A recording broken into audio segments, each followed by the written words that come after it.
Hello friends, today's topic is about electrophiles and nucleophiles. इसके पहले हमने आइसोमेरिज्म पढ़ा था। ये आपका चैप्टर 12 एनसीईआरटी बेसिक कंसेप्ट। तो आज हम पढ़ने वाले हैं इलेक्ट्रोफाइल्स क्या होते हैं, न्यूक्लियोफाइल्स क्या होते हैं। क्वेश्चन भी बनता है डायरेक्ट कि what is nucleophile and electrophile, या define electrophile and nucleophiles with example. तो एक कुछ क्वेश्चंस बनते हैं इसमें। तो सबसे पहले हम बताएंगे कि न्यूक्लियोफाइल किन्हें कहते हैं और इलेक्ट्रोफाइल्स किन्हें कहते हैं। इलेक्ट्रोपेयर डोनर को हम न्यूक्लियोफाइल कहते हैं, इलेक्ट्रोपेयर एक्सेप्टर को हम इलेक्ट्रोफाइल्स कहते हैं। अब इलेक्ट्रॉन पेयर डोनर मीन्स जिनके पास एक्स्ट्रा इलेक्ट्रॉन पेयर हो और वो आसानी से दे सकते हैं, उन्हें हम न्यूक्लियोफाइल्स कहते हैं। इलेक्ट्रॉन पेयर एक्सेप्टर, ये इलेक्ट्रॉन डेफिशिएंट होते हैं, जिन्हें हम इलेक्ट्रोफाइल्स कहते हैं। इन्हें इलेक्ट्रॉन्स की आवश्यकता होती है, ये आसानी से ले सकते हैं। तो electron pair donor means nucleophile जो कि इलेक्ट्रॉन रिच होते हैं। ओके, अब दोनों से रिलेटेड रिएक्शन जो होती है उन्हें अलग अलग कहा जाता है। जैसे इलेक्ट्रोफाइल की electrophilic reaction, nucleophile means nucleophilic reaction. तो जब यहाँ पर इससे समझे हम कि किस तरह से न्यूक्लियोफाइल और इलेक्ट्रोफाइल से रिलेटेड जो ऑर्गेनिक रिएक्शन है वो कंप्लीट होती है। तो जब न्यूक्लियोफाइल ऑर्गेनिक रिएक्शन के टाइम, जब ऑर्गेनिक रिएक्शन कंप्लीट होती है उस टाइम पर न्यूक्लियोफाइल किसी सब्सट्रेट पर अटैक करता है जो कि इलेक्ट्रॉन डेफिशिएंट है। इट मीन्स वो इलेक्ट्रोफाइल है। इसी तरह से इलेक्ट्रोफाइल भी न्यूक्लियोफाइल के सेंटर पर अटैक करता है जो कि इलेक्ट्रॉन रिच होता है। अब इसमें होता क्या है कि इलेक्ट्रोफाइल और न्यूक्लियोफाइल दोनों ही किसी न किसी सब्सट्रेट से जुड़े रहते हैं या उसका पार्ट होते हैं, और इस तरह से ऑर्गेनिक रिएक्शन कंप्लीट होती है। इसमें इलेक्ट्रॉन्स का मूवमेंट होता है। इसे हम आगे समझेंगे कि किस तरह से होता है इलेक्ट्रॉन का मूवमेंट। तो यहाँ पर इस कंडीशन में जब वो अटैक करता है इलेक्ट्रोफाइल या न्यूक्लियोफाइल, तो इस स्थिति में एक बॉन्डिंग इंटरेक्शन होता है ना। जाहिर सी बात है, जब कोई ऑर्गेनिक रिएक्शन कंप्लीट होगी, कुछ नया प्रोडक्ट बनने वाला है, नया कंपाउंड बन रहा है, तो उसमें बॉन्डिंग इंटरेक्शन होगा तभी वह कंप्लीट होगी। तो इसके द्वारा ही इलेक्ट्रोफाइल न्यूक्लियोफाइल से इलेक्ट्रॉन पेयर को एक्सेप्ट कर पाता है, लेता है। और इस पूरी प्रोसेस को या इस रिएक्शन में हम इलेक्ट्रॉन मूवमेंट्स को एक कर्व एरो से शो करते हैं, जो कि न्यूक्लियोफाइल से इलेक्ट्रोफाइल की ओर डिनोटेड होता है ना। न्यूक्लियोफाइल से इलेक्ट्रॉन पेयर दिया जा रहा है, तो न्यूक्लियोफाइल से इलेक्ट्रोफाइल की ओर ये डिनोट होता है।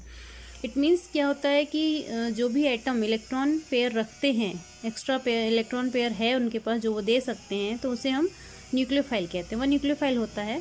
इसके कुछ एग्जाम्पल यहाँ दिए हुए हैं, देख सकते हैं आप। इसमें आप सभी एग्जाम्पल्स में आप देख पा रहे होंगे कि यहाँ पर एक्स्ट्रा इलेक्ट्रॉन पेयर शो किए जा रहे हैं इस तरह से, और ये न्यूट्रल होते हैं, ये न्यूट्रल होते हैं। अब देखिए, जो एटम जो इलेक्ट्रॉन युग्म ले सकता है या ले लेता है वो इलेक्ट्रोफाइल होता है ना। इसके कुछ एग्जांपल्स दिए हुए हैं, ये आप देख सकते हैं। एनसी आइसोसाइनाइड अल्कोहलिक है ना, इस तरह से ये दिए हुए हैं यहाँ पर। और एल्किल ग्रुप्स भी होते हैं, तो ये इलेक्ट्रोफाइल्स कहलाते हैं क्योंकि इलेक्ट्रॉन डेफिशिएंट हैं, इलेक्ट्रॉन की कमी है, इलेक्ट्रॉन ले सकते हैं आसानी से और बॉन्ड बना लेते हैं, यानी बॉन्डिंग इंट्रैक्शन होता है उनके बीच में। ओके, तो ये अपना टॉपिक था इलेक्ट्रोफाइल और न्यूक्लियोफाइल से रिलेटेड। शायद ये 342 पेज नंबर पर है।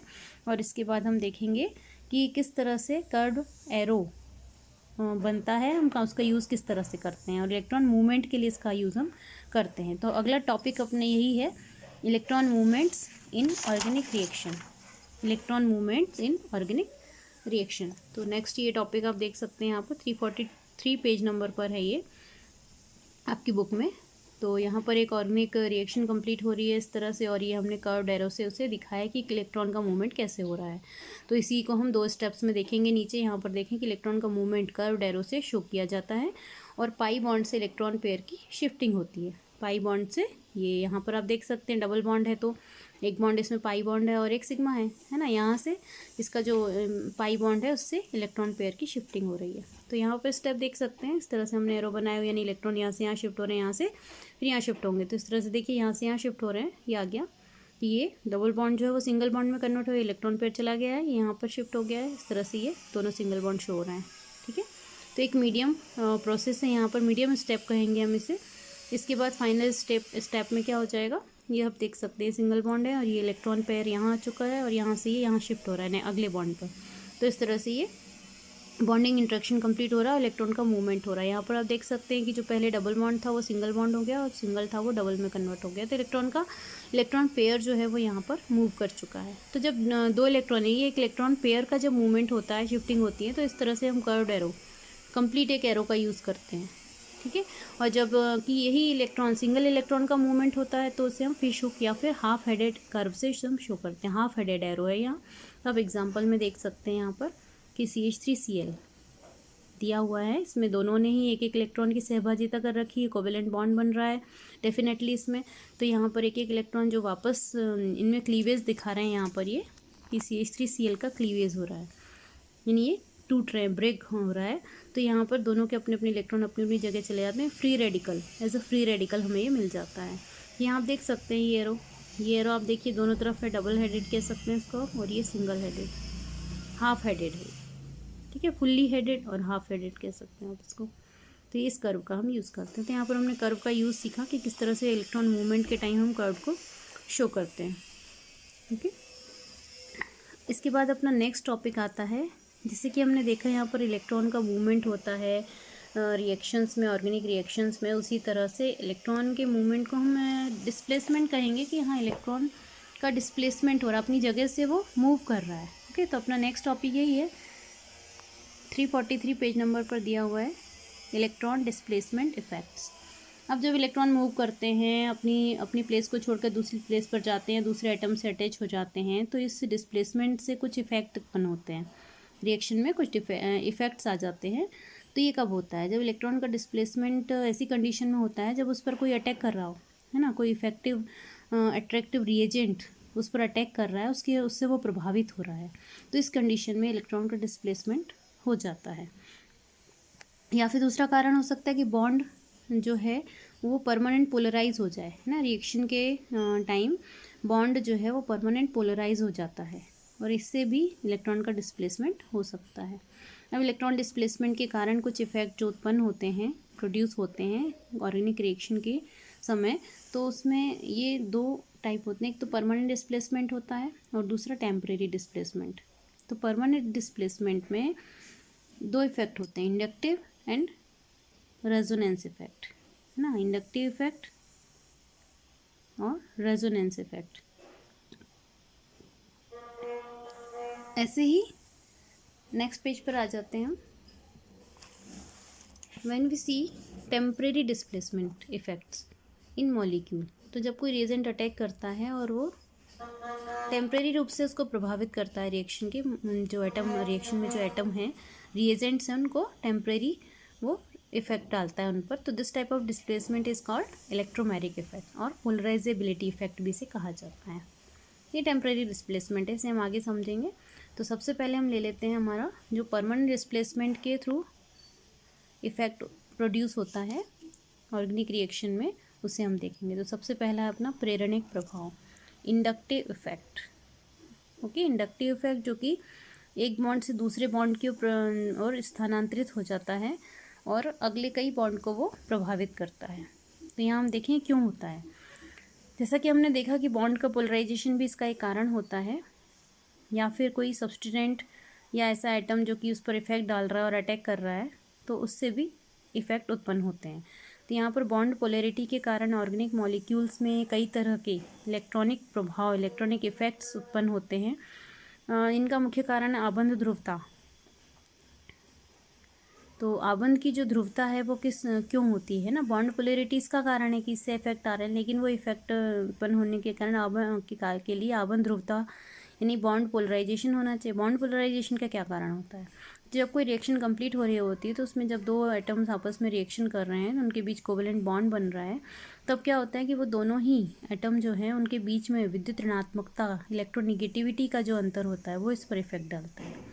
तो जब एक एटम बहुत अधिक उच्च विद्युत ऋणात्मक हो और एक कम विद्युत ऋणात्मकता वाला हो, तब ऐसे में इलेक्ट्रॉन का जो है वो असमान विभाजन होता है, इलेक्ट्रॉन का असमान विभाजन होता है उसमें। तो उससे क्या होता है कि इलेक्ट्रॉन घनत्व जो है वो उच्च विद्युत ऋणात्मक परमाणु की ओर चला जाता है ना, और इसके कारण से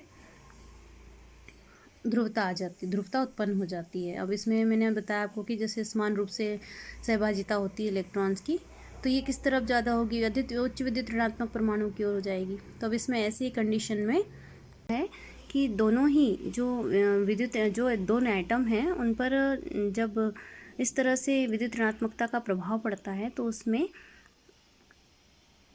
कुछ पॉजिटिविटी और निगेटिविटी आ जाती है ना। एक आंशिक धनावेश उत्पन्न हो जाता है और आंशिक ऋणावेश। तो आंशिक धनावेश कार्बन पर उत्पन्न हो जाएगा, या CCl बॉन्ड बन रहा है, आप देख सकते हैं वो कार्बन क्लोरीन की तुलना में कम विद्युत ऋणी है, तो यहाँ पर क्लोरीन पर आंशिक ऋणावेश उत्पन्न हो जाता है और कार्बन पर आंशिक धनावेश उत्पन्न हो जाता है। अब इसे हम किससे डिनोट करते हैं या किससे प्रदर्शित करते हैं, तो ये है डेल पॉजिटिव डेल नेगेटिव से। ओके, और प्रेरणिक प्रभाव को हम किससे दिखा रहे हैं, एक एरो वाली लाइन से हम इसे शो कर रहे हैं। तो इस तरह से प्रेरणिक प्रभाव किस तरह से वर्क कर रहा है वो हम इसके दिखाते हैं, और इससे हम पोलराइजेशन हो गया है जो बॉन्ड का वो हम इससे शो करते हैं। तो यहाँ आप देख सकते हैं हमने एक एग्जाम्पल लिया हुआ है क्लोरोएथेन का, क्लोरोएथेन CH3CH2Cl। यहाँ आप देख सकते हैं CCl बॉन्ड, क्लोरीन उच्च विद्युत ऋणात्मक है, तो यहाँ पर इस पर आंशिक धनावेश आ गया, इस पर आंशिक ऋणावेश उत्पन्न हो जाता है इस कारण से। अब देखें कि ये प्राइमरी कार्बन कहलाएगा क्योंकि इससे क्लोरीन जुड़ा हुआ है यहाँ पर, तो ये प्राइमरी कार्बन है और ये सेकेंडरी। प्राइमरी कार्बन जो क्या करता है कि जैसे ही प्रेरणिक प्रभाव उत्पन्न होता है वो अपने अगले बंध को भी प्रभावित करता है और उसके इलेक्ट्रॉनों को अपनी ओर आकर्षित करने लगता है, जिससे कि जो सेकेंडरी कार्बन है उस पर भी कुछ पॉजिटिविटी आ जाती है, यानी धनावेश, आंशिक धनावेश उत्पन्न हो जाता है, लेकिन इसकी तुलना में, प्राइमरी की तुलना में उस पर कुछ कम आवेश होता है। ऐसे ही धीरे धीरे प्रेरणिक प्रभाव आगे कई बंधों तक ट्रांसफ़र होने लगता है, लेकिन उसका प्रभाव धीरे धीरे कम हो जाता है।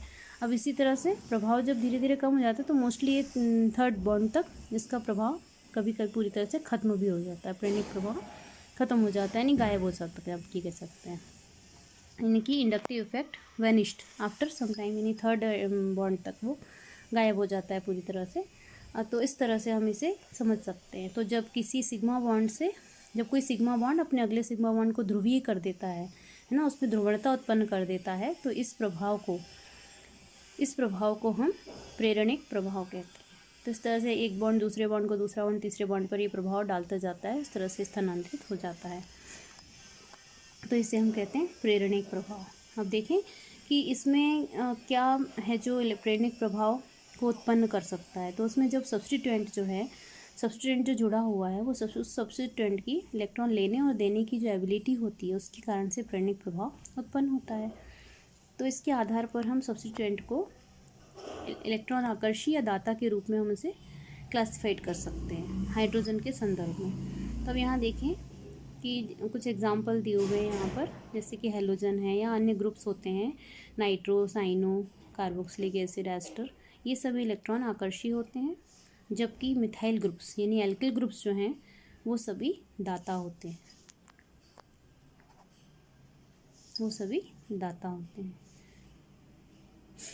तो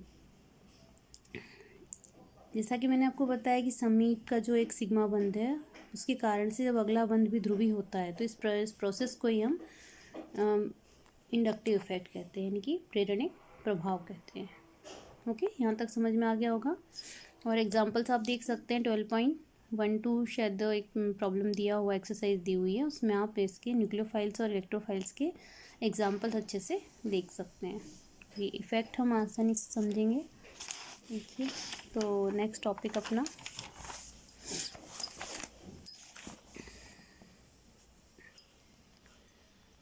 आज 2-3 टॉपिक एक साथ ले लिए हैं क्योंकि काफ़ी दिन हो गए थे, वीडियोस नहीं डले थे अभी तक, तो मैंने इसको साथ में ही ले लिया है। तो रेजोनेंस आएगा अपना नेक्स्ट टॉपिक, रेजोनेटिंग इफेक्ट है ना। रेजोनेंस इफेक्ट जो है, जो कि एक परमानेंट डिस्प्लेसमेंट का कारण होता है, के कारण उत्पन्न होता है। तो अब हम पहले पढ़ लें कि रेजोनेंस क्या होता है, तभी हम उसके इफेक्ट को समझ पाएंगे।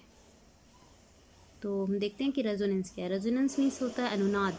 जब हम किसी ऑर्गेनिक मॉलिक्यूल के एक ही स्ट्रक्चर यानी उसके लुईस स्ट्रक्चर के द्वारा हम उसके बिहेवियर को एक्सप्लेन नहीं कर पाते है ना, तब हमें अनुनाद की आवश्यकता पड़ती है, अनुनाद की ज़रूरत पड़ती है। तो कुछ एग्जांपल यहाँ पर हैं, जैसे उसका जो मेन और इम्पॉर्टेंट एग्जांपल है बेंजीन का। बेंजीन में आप जानते हैं कि एक single bond double bond alternate होते हैं इसके स्ट्रक्चर में, और इसमें सिंगल बॉन्ड और डबल बॉन्ड होने के कारण ही हम इसे परफेक्टली इसके एक ही स्ट्रक्चर से नहीं समझ पाते हैं, क्योंकि इसके जो सिंगल बॉन्ड डबल बॉन्ड है वो मूव भी कर पाते हैं, है ना, उनमें मूवमेंट हो जाता है इसमें। इस कारण से हम इसके एक ही स्ट्रक्चर से इसे नहीं समझ पाते हैं। अब इसमें होता क्या है कि जो सिंगल बॉन्ड और डबल बॉन्ड का है, दोनों ही अलग अलग हैं, दोनों ही अल्टरनेट होते हैं, इस कारण से बॉन्ड लेंथ भी अलग अलग शो होती है। अब इसमें C6H6 यानी बेंजीन का जो स्ट्रक्चर है उसे हम इस तरह के स्ट्रक्चर से नहीं समझ पाते हैं, क्योंकि बॉन्ड लेंथ भी डिफरेंट हो जाती है। डबल बॉन्ड की बॉन्ड लेंथ कम होती है, सिंगल बॉन्ड की उससे ज़्यादा होती है। तो यहाँ पर डबल बॉन्ड की जो बॉन्ड लेंथ है वो है 134 pm और सिंगल बॉन्ड की 154 pm है, पिकोमीटर। इसका जो यूनिट है वो पिकोमीटर होता है, एंगस्ट्रॉम में भी हम इसे नाप सकते हैं। अब यहाँ पर देखें कि दोनों का ही अलग अलग है, इसका जो वैल्यू है वो अलग अलग, बॉन्ड लेंथ अलग अलग है। तो इन दोनों की बॉन्ड लेंथ चूँकि पूरे स्ट्रक्चर में है, अल्टरनेट हैं, तो यहाँ पर हम एक इंटरमीडिएट बॉन्ड लेंथ ले लेते हैं। तो यहाँ पर बेंजीन में एक equal carbon carbon bond length होती है, उसे ही वो फॉलो करता है, 139 पिकोमीटर। तो आप इसका औसत कह सकते हैं कि हाँ एवरेज निकाला है तो वो उसके बॉन्ड लेंथ होती है 139 पिकोमीटर। इस कारण से हम बेंजीन को इसी कारण से बेंजीन को हम एक समान ऊर्जा संरचनाओं यानी फर्स्ट और सेकेंड से रिप्रेजेंट करते हैं। ठीक है, फर्स्ट और सेकंड से रिप्रेजेंट। अब फर्स्ट सेकंड कैसे बन जाता है वो हम देखेंगे। ये जो बॉन्ड लेंथ है उसके डिफरेंस के कारण ही, यानी कि बॉन्ड लेंथ में जो अलग अलग है, इस तरह से डबल बॉन्ड सिंगल बॉन्ड के बॉन्ड लेंथ अलग अलग है, इस कारण से यहाँ पर दो स्ट्रक्चर हमें मिल जाते हैं, इसके दो पॉसिबल स्ट्रक्चर हमें मिल जाते हैं। वो कैसे मिलते हैं देखिए, इसका जो बॉन्ड है, जैसा मैंने पहले बोला कि बॉन्ड है मूव करते रहते हैं, ठीक है, इनका मूवमेंट होता रहता है। तो इसमें आप देखिए कि ये संरचना है, इसमें 2 3 4 5 6 1 में डबल बॉन्ड है, बाकी सब में सिंगल है, तीनों में। ऐसे ही यहाँ पर आप देखें तो यहाँ पर चेंज हो गई पोजीशन, ये डबल बॉन्ड यहाँ से यहाँ आ गया है ना, 6 1 में था तो 1 2 में आ गया। तो इस तरह से इसके दो स्ट्रक्चर हमें मिल जाते हैं, और दो स्ट्रक्चर मिल जाते हैं, इस कारण से हम इसे आसानी से समझा सकते हैं। ये दो स्ट्रक्चर क्या है, जब एक ही किसी मॉलिक्यूल के दो स्ट्रक्चर, दो या दो से ज़्यादा स्ट्रक्चर मिलते हैं तो उन स्ट्रक्चर्स को हम अनुनादी संरचनाएं कहते हैं, और इसका ये जो कैरेक्टर है वो अनुनाद कहलाता है, रेजोनेंस, वही रेजोनेटिंग स्ट्रक्चर्स हैं इसके। ठीक है, अब इन्हीं स्ट्रक्चर्स के थ्रू हम आसानी से बेंजीन के स्ट्रक्चर को एक्सप्लेन कर पाते हैं, उसके बिहेवियर को एक्सप्लेन कर पाते हैं।